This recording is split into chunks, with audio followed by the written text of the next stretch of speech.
Hi, everybody. This is Steven from Fresno. Welcome to Huell's Gold.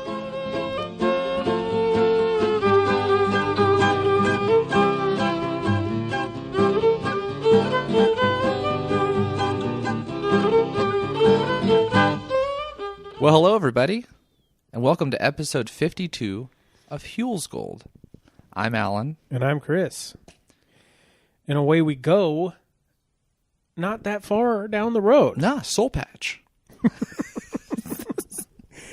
No, is Weedpatch. Oh, Weedpatch. Yeah. Yeah.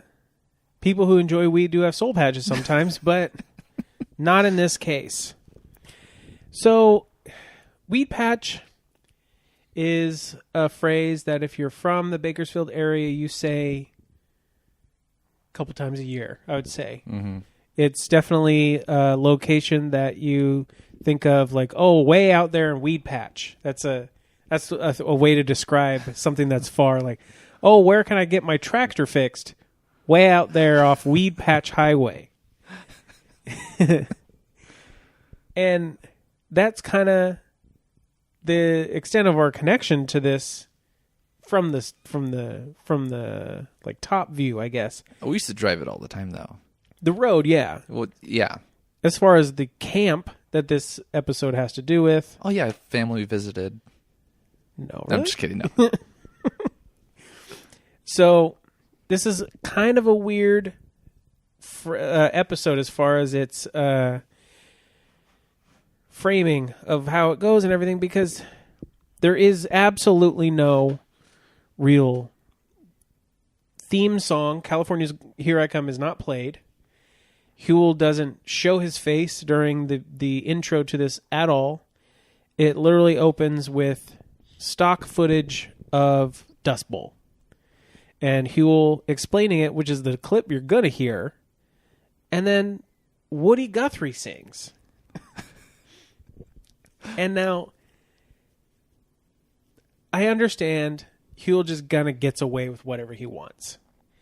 It seems like he's using footage that probably is not owned by PBS. Like, what does he think he's doing here? He's being Huell, man. I know. Whatever he wants to. Mm-hmm. So, before we go a-blabbing too much, I think you need to hear, there's pretty much only one clip this week because Huell just slams through the rest of the show. It's a super long clip, but it's Huell. Huell, let us have it. Hit it, boy. It was the largest migration of people in American history. Between 1935 and 1940, over 1 million people left their homes in Oklahoma, Texas, Arkansas, and Missouri. They were escaping the drought, which had literally transformed their farms into dust bowls. In search of jobs and a new life, they loaded their families and their few possessions onto cars and trucks, and they headed west for the Promised Land. They headed for California. They became known as Okies, and when they finally did reach our state, they were not exactly welcomed. Many were stopped at the state line. And those who did make it soon discovered there were too many workers and not enough jobs. They ended up living in squatter communities, in living conditions that were atrocious. It was a bad situation. But then, in 1936, the United States Farm Security Administration started to build 12 worker camps in the San Joaquin Valley. By 1937, 10 of these camps had been completed. Now, they certainly weren't anything fancy, but they had flush toilets and hot showers, breakfast for the children, tents, and later cabins to live in. One of these compounds was named Arvin Federal Camp, located at the base of the Tehachapi Grade, about 15 miles south of Bakersfield. Because it was situated on Weedpatch Highway, from the very beginning the Okies called this place Weedpatch Camp. And it was this camp John Steinbeck visited and eventually used as a setting for his famous novel, The Grapes of Wrath. Today, the San Joaquin Valley is still one of the finest agricultural areas in the world. and migrant workers are still in the fields. And also today, if you're on Highway 99 heading north to Bakersfield, and you take the Arvin exit and travel down the Weedpatch Highway, and then turn off onto even a smaller road, and then turn again, you'll find yourself at the original Weedpatch labor camp, which is still in operation after all these years. As you drive through the camp, you can see the concrete slabs, which were the floors of the original tents and cabins. There are new cabins in place now, and the camp residents these days are Latino. But visiting this camp is like going back in time. And to go back in time, we invited some of the original Okie residents of Weedpatch Camp to come back for an afternoon to share with us their stories, their memories of the camp. All right. The Okie sayings. Uh-huh. Can you shine some light on that? Maybe some life experience with the phrase Okie? Well, it's something that in this area, because a lot of people who migrated here during the Dust Bowl, us being kind of like two generations past that, we, not maybe personally, but people of our generation we went to school with, heard that term, and it wasn't so much of a negative thing, so much. I mean, it was, but I don't think it had as much weight behind it as it did back in the time that Huell was describing in the clip during the Dust Bowl, because that really was meant you were a lower class citizen in every way possible. It's definitely changed, because when Kathleen got here, if something's really hokey when you're doing it, it's like, that is such an Okie thing to do. Yeah. And that's kind of how we used the phrase growing up. Because did any of your family come to the... Yeah, so my mom's aunt actually lived in the camps. Oh, look at that. So a great aunt. There's the Okies and the Arkies. Yeah. And, but, sorry, I'll go back to the Okies thing. We can talk more about that. But my dad thought it was a good idea with his old work truck to paint it with a brush. And my mom's reply was, "Good God, that's Okie." It's so funny. Oh man. So, yeah, basically the camp that Huell described in the clip is right near here and still being used to this day for very similar purposes. But before we get there, as the clip is going, there's all the stock footage of all the kind of Dust Bowl documentary footage that we've probably seen in documentaries, if that's your thing. But as Huell is pulling up to modern-day Arvin Farm Labor Center, he gets off of the 99. He's heading north, so he must have come to Bakersfield, went back towards Weedpatch area, and he got off on Bear Mountain Boulevard. And that exit right there next to the Shell station looks exactly the same today. Like, that was when I was a tutor for kids in Arvin. I think that was like 7 years ago. That was the exit I took every single day to go tutor these kids. And I would stop at that Shell station to like get peanuts or something like that every single day. And it's so weird. Like, this is 1995 now that we're in this 5th season. And that some things don't change around here. Mm-hmm. So, well, the thing about it too, so the camp that we're going to, technically it's in Lamont. Should be clear there. Because someone looking at it on the map, Arvin is a city as well. Yes. But it's in Lamont. So I just wanted to make that clear. A few miles apart. It's not. That's true. So, as you heard in the clip, the camps that were being built between 1935 and 1940, because over 1 million people came west. The current camp, the camp that we're talking about here, the Weedpatch Camp, was built in 1936, is what I heard. Yep. And it was technically called the Arvin Federal Camp, because it was on Weedpatch Highway. It got called Weedpatch. It was built by the Farm Service Administration, Yeah. the FSA. Mm-hmm. Do you know anyone who worked for the FSA? I don't think so. Maybe kind of in this room, maybe? Yeah, I worked for them. Yeah. This is the previous incarnation. Yeah. What is it now? The Farm Service Agency. Yeah. Super different. Yeah, it sounds like it. So this episode really is, don't you think it's kind of like the first one in kind of the new California's Gold feel? Like one place, one segment, very few cuts, mostly just interviews with everyday folk. Yeah, I could definitely see that. Yeah, because pretty much the whole rest of this episode is just interviews with people whose names we don't really get. It's funny you mentioned that.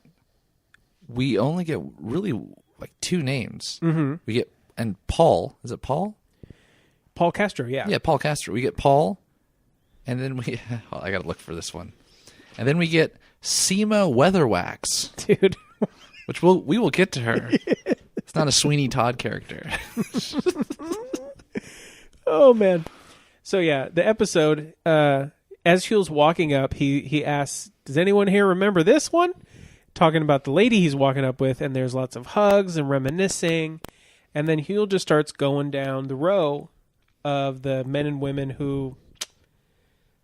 These people were kids during this time, I'm assuming, right? Because they look like they're 50s, 60s-ish age. Yeah.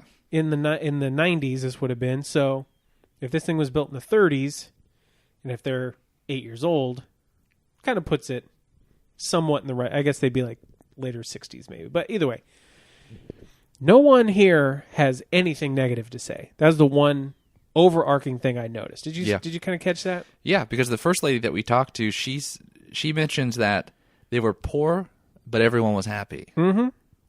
Yeah. And I guess that kind of rings true with a lot of things like that, because if everyone's on an even socioeconomic level, you have no one to compare yourself to, so what do you have to be envious of? Kind of a that's true. Yeah. theory there. So my favorite guy in this first set of interviews is the dude with the big old cowboy hat and the chain wallet with the acid wash jeans. Dude, because, that hat. Yeah. Everything about this guy. So we don't get his name. I just call him the dude because he looks like he's from a dude ranch. And he's talking about how they would go work up in the Cuyama Valley, the Antelope Valley. They go over to Alpo above Early Mart.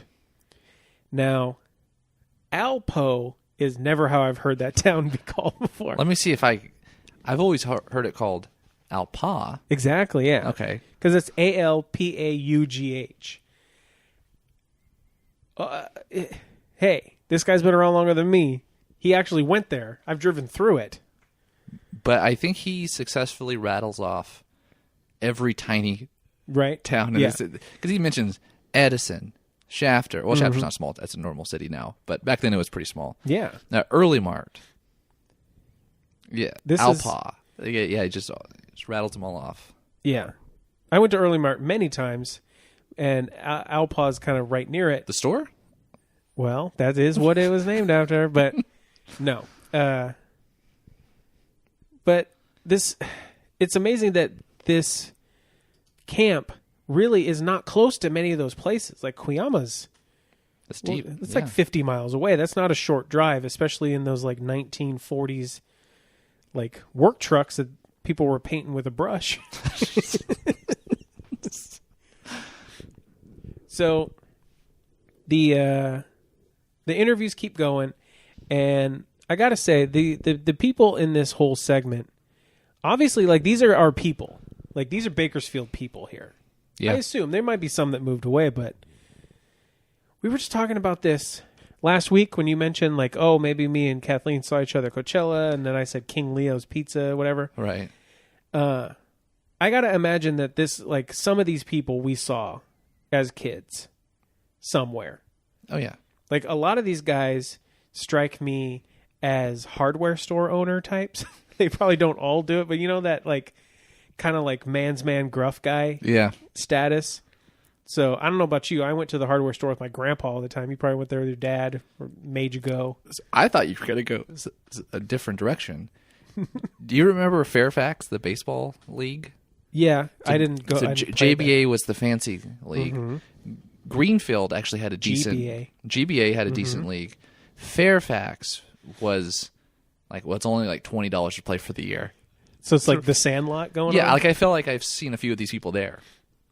But everyone, no matter where you played baseball, after the game was over, whether you won or you lost, the coach would say, let's go to King Leo's Pizza. Yeah.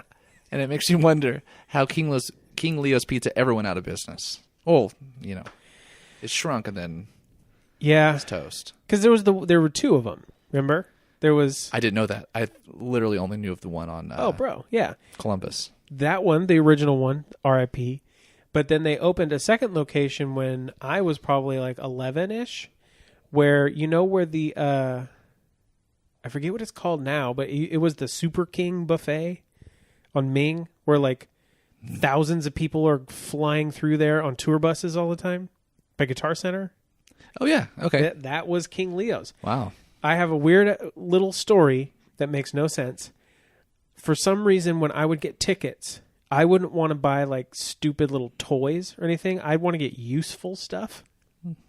And, you know, when you get tickets at, say, like Chuck E. Cheese or whatever, there's not a lot of useful things. So I would really stretch what I thought useful was. Like the Chinese finger traps, that's useful. I can trap someone. Stuff like that. But King Leo's was different. King Leo's, you could get like combs, brushes, stuff like that. That's so weird. And I got this gray comb that I used till my 20s. Like, it was solid, real deal stuff. And then it broke. That's it. All that to say, rest in peace. Right? I'm sure that some of these guys were at King Leo's at least once while we were there. For sure. Yeah. Did you notice? So you paused it at about 6:14. Mm-hmm. This is the Limp Bizkit music video. The Bakersfield version. It's just this like slow march towards the camera. Louie's backing up because this mob is coming at him. Some people get added probably in the back. Mm-hmm. And this is where we meet old Paul Castro, who is the executive director of the Kern County Housing Authority back in 1995. Did you follow up with Paul? You know I did. Okay. What do we got? I can't believe I get to do this. No. I got some bad news. No way. Homie Paul left us in 2009. 2000. Okay, so maybe he got to see some of these projects through. Oh, for sure, because I read his whole obituary. Okay. Thankfully, Bakersfield Californian archives all of the obituaries pretty much, at least for the last like 5-6 decades. So I read all of Paul's obituary. He did get to see this whole restoration be done because he kept in the loop with it even after his retirement as executive director. There are 3 things I know about Paul based on his obituary. 1, this was his main like life's work project, was this camp, which then became, it's still like a housing district for migrant workers today because of him, partially. Secondly, he liked CSUB basketball and he had no patience for any other sports except CSUB basketball. 3, he was so proud of this episode and him being in it that it's in his obituary. No way. That's awesome. Yeah. So if you think that we're making a big deal about people being on this show and how we wish we could have been on it and all that stuff, like, no, this is stuff people put in their obituary. This is big deal stuff. And Paul felt it, just like they're feeling the heat from that tin shed that they used to live in. Because, you know, about like a third of the way, we're like at about 8.5 minutes in, Huell does a little tour of the rec center kind of a thing. And then we get to see one of the real deal tin sheds that these people lived in. Which we get to hear something super interesting, though, from old Handycam man. Yeah. Oh, I call yeah. It's just teal guy with a Handycam. Mm-hmm. So he mentions, did you notice what he mentioned, what they used to do to cool off? It sounds really familiar. Literally just a week ago. Yeah. We had our own Kern County submarines here. You darn tootin' we did. He would, or they would, not him. I mean, he was one of them. They would turn the sprinklers onto the tin roof. Yep. And they'd use it to cool down the place. Very similar to the burlap wall situation over in Palm Desert. So another thing that, I don't think it was him. I think it was a tattoo forearm guy. Oh, the red hat? Yeah. Yep. He mentions that the tin sheds were what the transients lived in, which is what they were called, which, you know, people like my mom likes to use that word transient, which I think is just her nice way of saying like homeless person, which is true. It's like kind of a definition. Well, hotels have it. They charge you a transient tax. It just means a person without a permanent residence, I guess. And I guess these people were considered that. It's weird to think that 1 million people could all of a sudden become homeless in the United States, because that doesn't happen so much these days, but it super happened not that long ago. That is crazy, though. And a lot of them ended up here. So, which has, I mean, we could talk about this too. It's affected our, how do you say this? Pronunciations of words. For sure. Here's one. Yeah. Boutique. True. Could have swore that's how you said it up until the time I met Kathleen. And she started laughing. So what'd you just say? Don't you mean a boutique? And what comes on TV? A commercial for a boutique. Yeah. They said it that way. She's like, are you serious? So boutique's one of them. Mm-hmm. Can you think of another one? Well, I know that I just had this conversation with someone. I can't remember who it was, but there is the whole like toilet conversation that can be had. Like adding R's in the word toilet seems to have come from that region as well. That's funny. Yeah. Yeah, that's one for sure. So also, I think this was posted on Reddit recently. Mm-hmm. But did you notice that something specific to here? This isn't so much about the pronunciations, which I used to say Yahoo. Yahoo, yeah. Yahoo.com is a crowd. This isn't. It's sort of. I mean, I think more people use it than just us. But this is something that's, I guess, unique when people move here. It's always cut in line, or hey, they jumped the line. Yeah, they cut in line, and we say he crowded me. Crowded, yeah.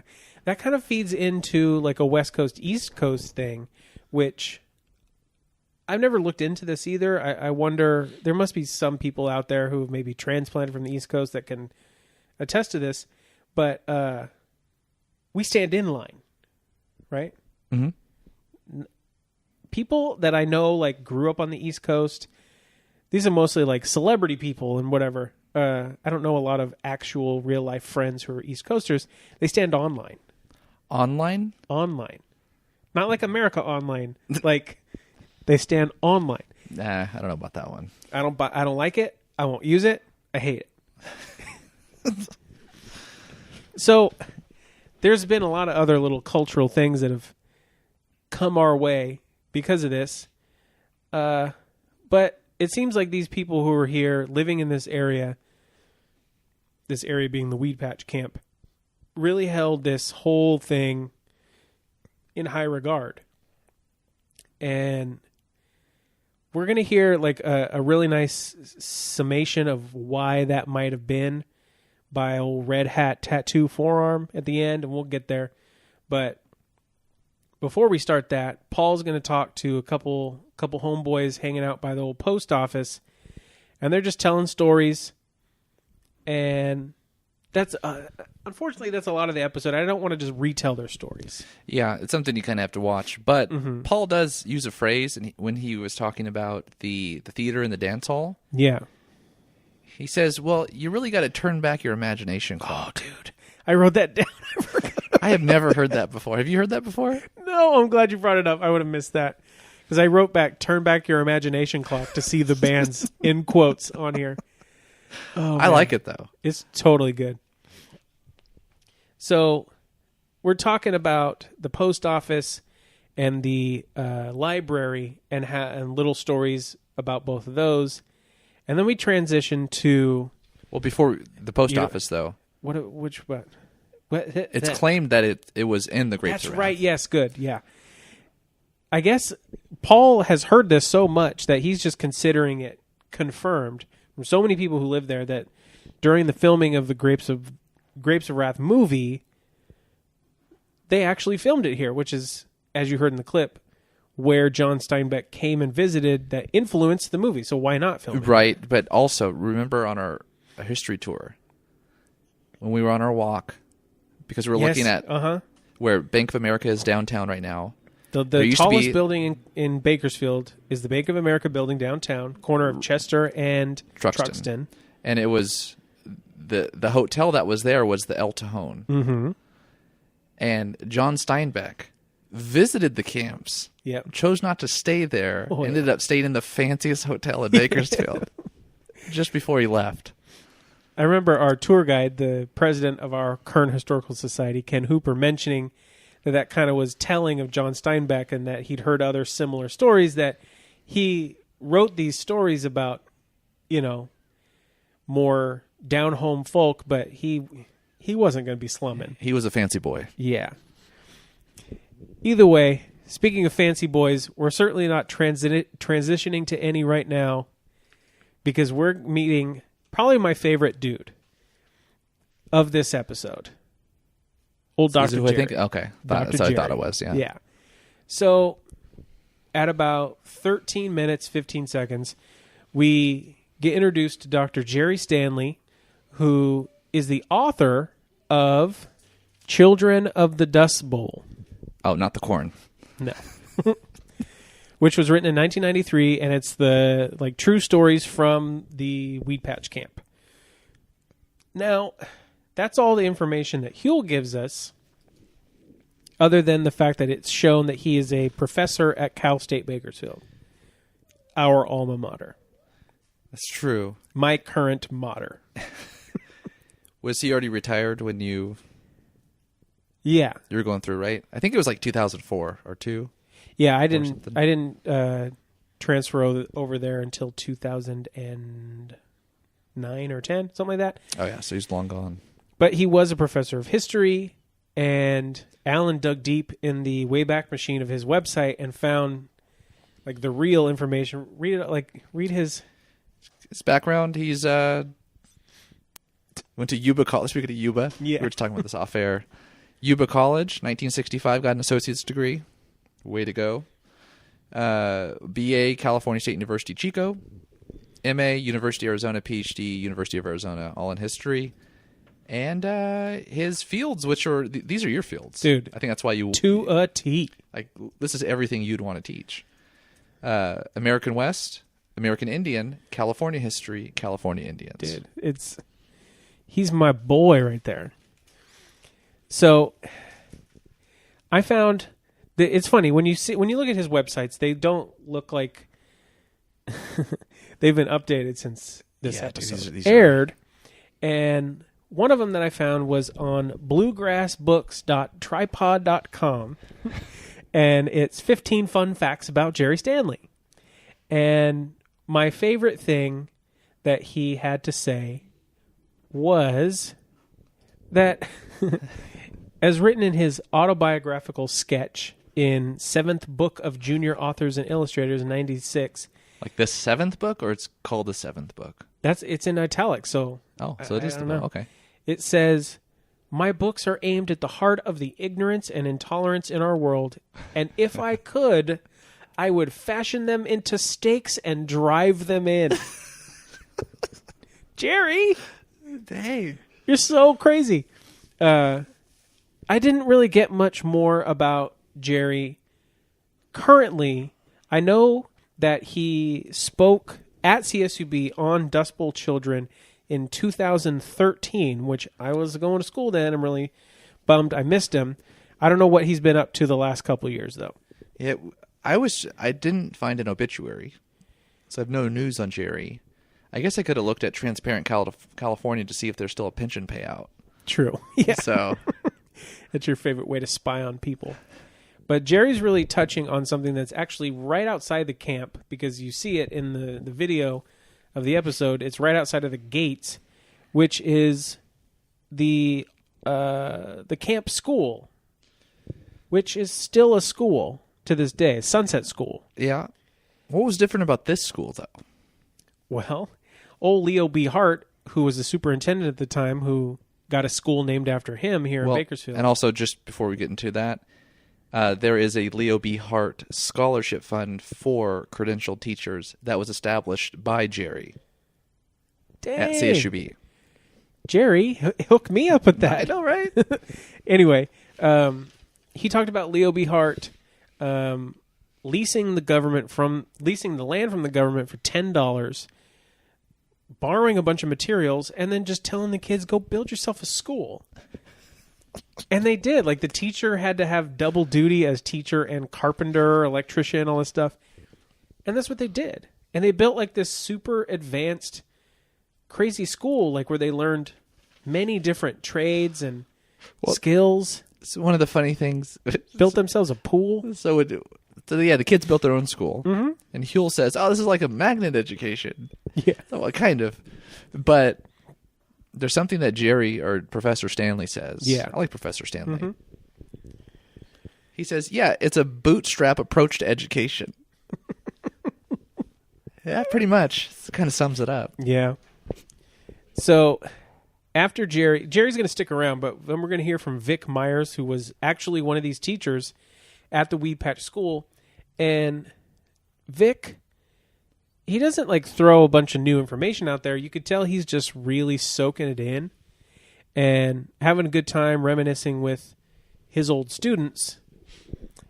But I really wish we could have gotten like some better lighting, because Vic is backlit, and Louie tries to get a good camera, like a shot to get Vic in the light, and he's just refusing. He's all shadow, yeah. Because he's just dressed so dapper with his polo shirt tucked in, and even though he's carrying a cane, like it just seems like such a nice accessory for him. like yeah, I got to use this, but it's going to look good while I'm standing here too. But either way, after that, we're getting more interviews with the current, or like the former students of Sunset School. And like I said, this school's still going. Like, there's kids attending it to this day. Yeah. Have you ever been here? Well, before we get to that, Yeah. we get to your favorite spot. The kids. Let's just look at the kids. Yeah. We could talk about them first. So as they're reminiscing about how Sunset School was, which the original school fell to the 1952 Kern County earthquake that devastated this whole area. And you've heard us mention it before. It like really changed the landscape, literally and figuratively, of Kern County. Yep, and it was one of the first east to west fault lines, right? That was discovered. Yeah. Mm-hmm. You know? And they go and do a little shot of the kids who attend Sunset School now. And you got to think, these kids look like they're between 3rd and 6th grade, generally, just looking at them age-wise. So these are like they're our age now. We probably know some of these people, we just don't know it. Yeah. So my favorite kid is definitely the dude with the hip-hop Taz and Bugs shirt, because these are the kind of shirts that I always wanted so bad as a kid. And the closest I ever got, which I have the picture, if I find it, I'm going to post it on Instagram, is me with the same style of shirt, but it's Popeye. Like dress like a rapper. Like rapper Popeye? Yeah, rapper Popeye. See, you like that. I look to the kid to his right, our left, with a little homie shirt. Is that what that is? I want to go with that. I think you're right, yeah. I mean, my second favorite kid, collar. Definitely, as we keep panning across, is a kid with a cool Super Bowl shirt, but then there's the dude with the Cherokee brand, like Cherokee jeans brand T-shirt. Just so much sweat. I don't think it's sweat, man. What do you think it is? Because when you see him, when the shadow of his head tilts up, you can see that the edge of the collar of his shirt has been chewed on. Like he's you think been. that's slob? Yeah, dude. I say this because I knew a kid, and my sister can attest to this. This kid who went to our elementary school, his name was Keith, I won't say his last name, would do this thing, this chewing on his own shirt, and it would seep down, and throughout the whole day, by the end of the day, it was like a third of the way down his shirt. He was not my best friend in school. I'll just put it that way. That's gross. I got in a fight with him.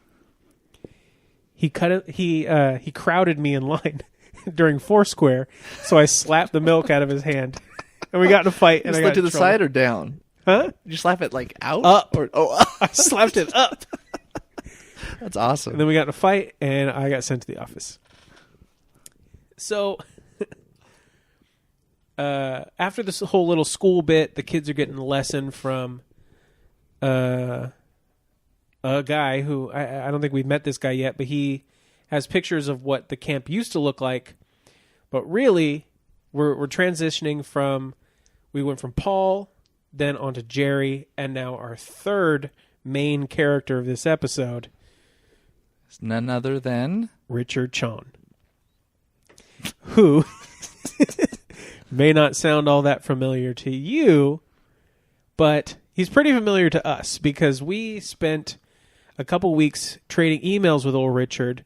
I don't know how the heck I figured out who he was, but I figured it out. I tracked him down and I emailed him. And he told me some pretty killer stories about Huell that I've teased this before. I'm still not going to say them because they're just too much for our show. But it definitely shows Huell in a very different light. Not in a bad way, just in a real human way. I may tell a little bit of it when we get to the episode. It's like 7 down the road. It's called Center of California. Richard comes back, but Richard stays with the show until the end in some ways. yeah. Because during the conversations with Richard that I had, I asked him, you know, Richard, your playing really sounds familiar to me, kind of like the California's Gold theme that ended up being the theme for the last 15 years of the show, which I cut and used as the theme of this show for this reason. Our homie Richard, who lived in Bakersfield at the time, recorded the seminal version of California Here I Come for the show. This all happened before we even started the podcast. We were just doing initial research, and we were flipping our heads open on this one. It was a big deal day when this came through. I don't think he understood how big of a deal it was to us, because it was just I'll tell you the story when it comes, in 7 weeks or so, but... And he, where's he at these days? He's in Berkeley or in the Bay Area, right? At least the last time we talked. We haven't talked to him in over a year, but I'm going to shoot him an email, tell him that this episode's on, and if you want to catch Richard back in the day on this episode, it's at 18 minutes, 19 seconds. He's dressed kind of like what you'd imagine Woody Guthrie would have been dressed like. And he says that he was doing this because he was in a play at the time in Bakersfield, and he was playing a lot of these songs and kind of having to do an impression of Woody Guthrie. So you're going to hear a bit of Richard playing at the end of this episode. Now, this guy he plays with here, doesn't it seem like he looks like Red Simpson? You think it is? It kind of looks like him, but he's got the glasses and the hat, and it's just too hard to tell that I don't want to say for sure. Yeah, because those are the blackout grandpa glasses.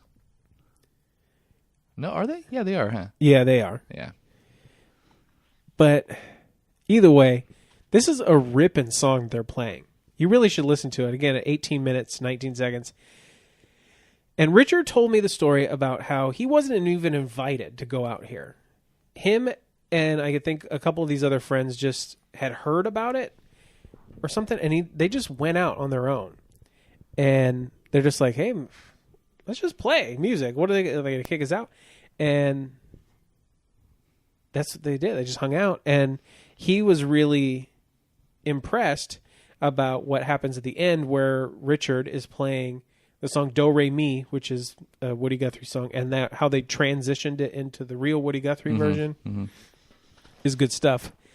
But I guess there's more than just the three characters of this episode, right? Because you mentioned her before. Oh, this is Seema Weatherwax. Yeah. Who is a photographer that would go around with Woody Guthrie and snap some pictures. And that's like... I think a majority of the pictures that we have. see... Oh, yeah, for sure. Yeah. A majority, if not all the pictures that we do see, I think came from Seema. Mm-hmm.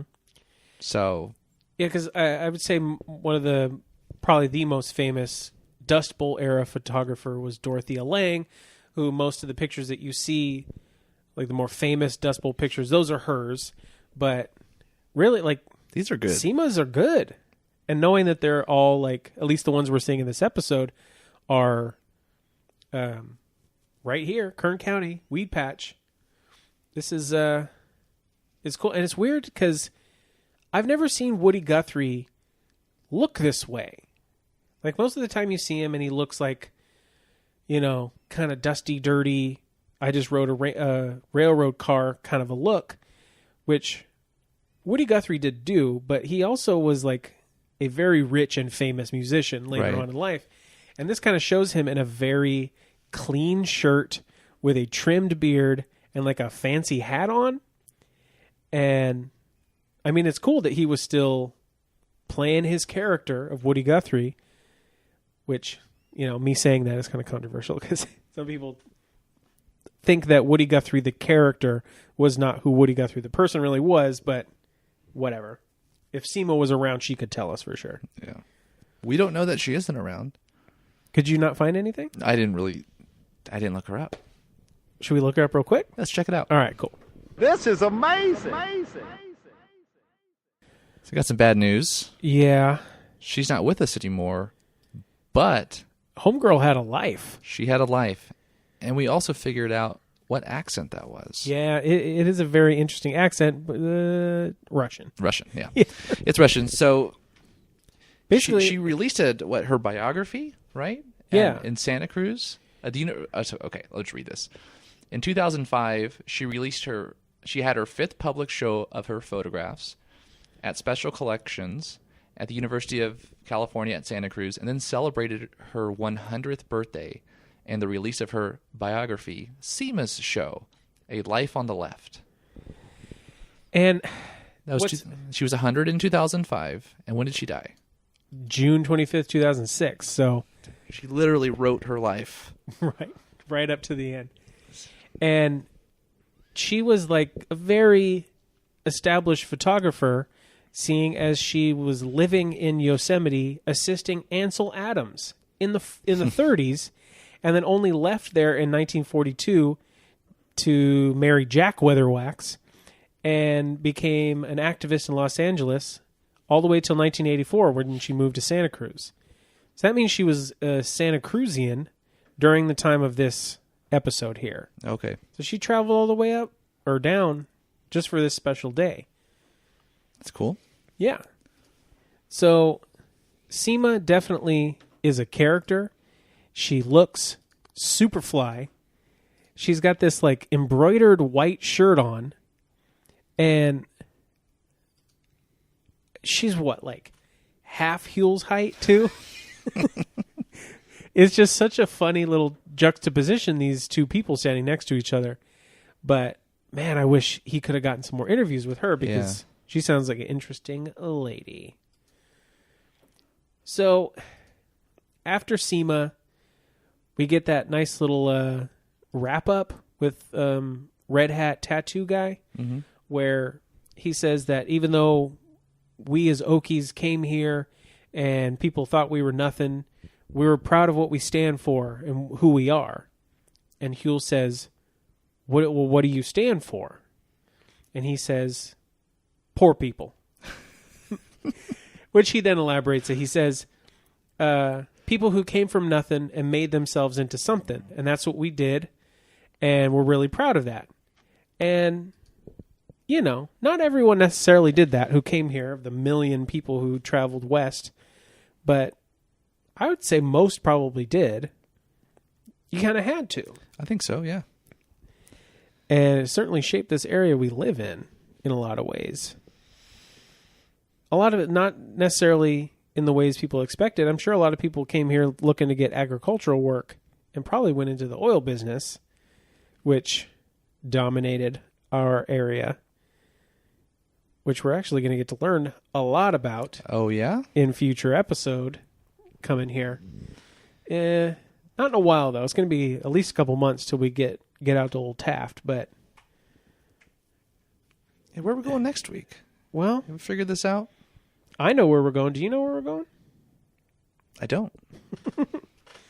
Well, next week, we are visiting some huts and hangars. Okay. Yeah. Huell is going to a blimp hangar in Tustin, and we really get a real nice feel for Huell's huge fear of heights out here. And he also is going to travel to the Seabee Naval Museum at Point Hueneme. Is that how you say that? Do you know how to say that? Let's see it. Hueneme. Hueneme? Hueneme. Hueneme. Let's look it up. Okay. This is amazing. My dude, I was so off. Hueneme. I don't think I've ever heard it pronounced. No, me neither. Wait, say Hueneme. Hueneme. Hueneme. I We had to would've go never thought to that. like the actual episode of next week and hear how Huell said it. And Well, because we found 4 different yeah. pronunciations of it, yeah. So we're just going with him, and we'll just wherever he leads us, we'll go. That's the whole basis of this whole show anyway, so might as well. Either way, we really like this episode. It's a really touching one. You should definitely watch this one. I don't think we did it as good a justice as I wanted, because we didn't sit here and describe the touching stories in great detail, because we want you to watch it. But either way, we hope that you come along with us next week and every week as we continue our search for Huell's Gold.